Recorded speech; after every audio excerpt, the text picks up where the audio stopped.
আসসালামু আলাইকুম everyone and Welcome to our vlog. তো আমরা সকাল সকাল হোটেল চেক আউট করে বের হয়ে গেলাম রাতারগুলের উদ্দেশ্যে। তো আজ আমরা যাচ্ছি রাতারগুল, সাদা পাথর এবং বিছানাকান্দি। সো আমাদের এক্সপিরিয়েন্সগুলো আপনাদের সাথেও কিছুটা শেয়ার করছি, so stay with us till the end. তো রাতারগুল যাওয়ার পথে একটা হোটেল থেকে আমরা সবাই নাস্তা করে নিই। যদিও আমি ফুড ব্লগার না, তাই নাস্তার ডিটেলস শেয়ার করছি না রাইট নাও। তো আমরা 8টায় রাতারগুল পৌঁছে যাই। তো রাতারগুলে সকাল সকাল চলে আসায় ভিড় অনেকটাই কম ছিল।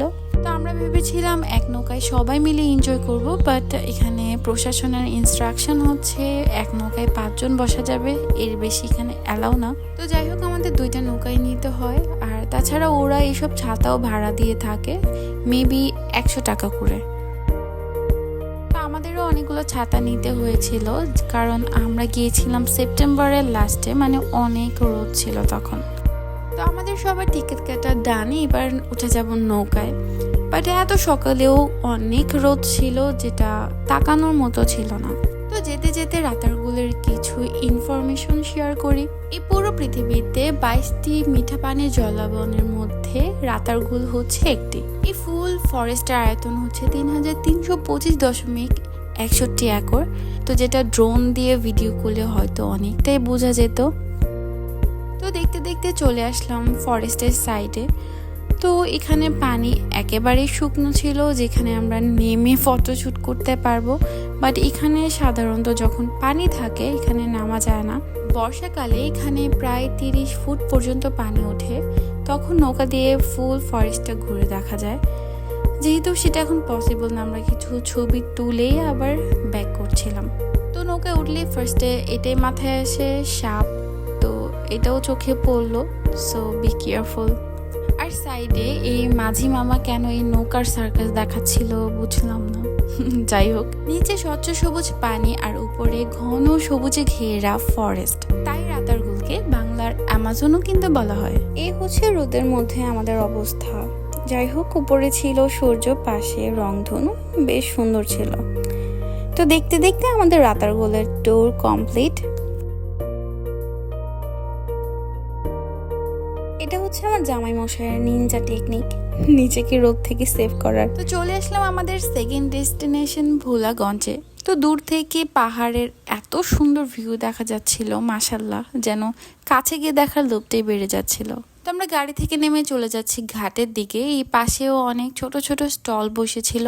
এখানে টুরিস্টদের মাস্ট হ্যাভ কিছু প্রোডাক্ট ছিল, যেমন ছাতা, জুতা, ক্যাপ। তাছাড়া ওরা গ্রুপ টুরিস্টদের জন্য সেম টি শার্টও সেল করছিল, চাইলে আপনারা গ্রুপ মেম্বারদের জন্য পারচেস করতে পারেন। এনিওয়ে, আমাদের টিকিট কাটা ডান। এখন আমরা সবাই উঠে যাব নৌকায়। এখানে আপ ডাউন ভাড়া একদমই ফিক্সড, কোনো প্রকার বার্গেনিং করা যাবে না। যাই হোক, let's enjoy this view.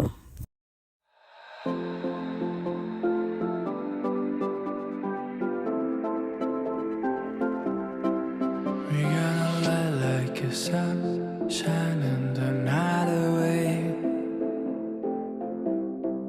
We burn the past and the fire, I know it will be okay. We gonna light like a sun, moving as one, shining the night away. We stand in the silence and worries just fade away.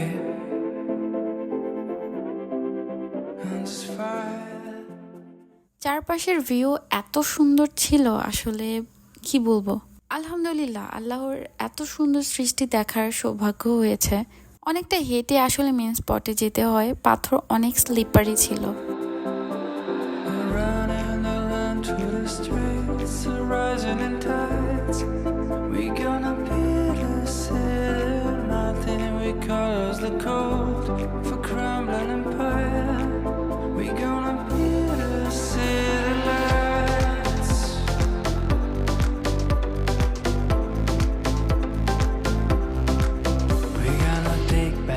Summer and spend this long night awake.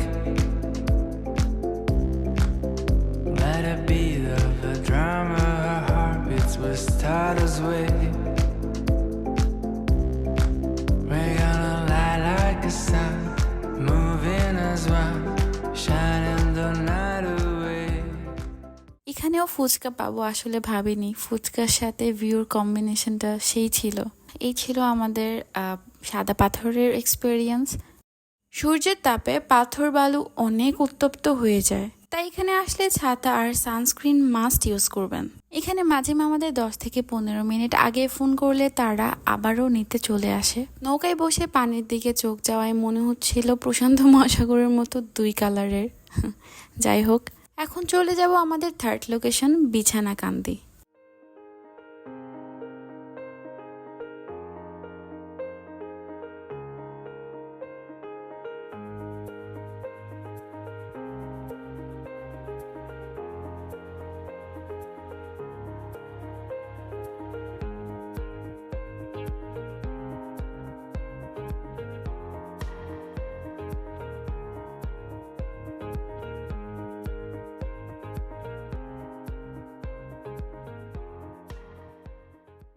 দীর্ঘ 50 minute ধরে এই view দেখে তো মুগ্ধতার শেষ নেই। এই view দেখে যে কেউ স্পিচলেস হয়ে যাবে। তো এই সাইডে আমাদের বোট রেখে আমরা সামনে আগাবো ঝর্ণা দেখার উদ্দেশ্যে।